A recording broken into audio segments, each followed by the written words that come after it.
Mission लक्षवेध यामध्ये 12 Olympic खेळांना priority देणार अशी शासनाने भूमिका त्या ठिकाणी घेतली। 11 जानेवारी 2024 चा GR आहे, त्यावेळी याची घोषणा झाली, त्याच्यावर 160 कोटी रुपयाची तरतूद करून ती योजना सुरू झाली।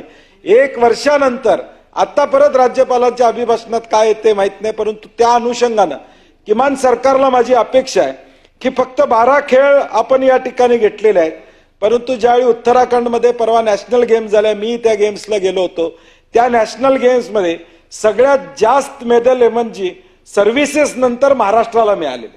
201 मेडल हे या राज्याला आपल्याला विविध खेळामध्ये मिळाले। कुठले खेळ आहेत?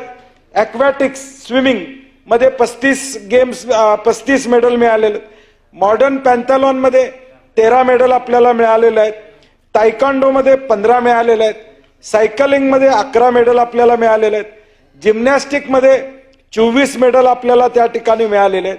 परंतु दुर्दैवानं नॅशनल मध्ये मिळालेले मेडलचा आज या 12 लक्षवेध मध्ये कुठेही उल्लेख या ठिकाणी नाही।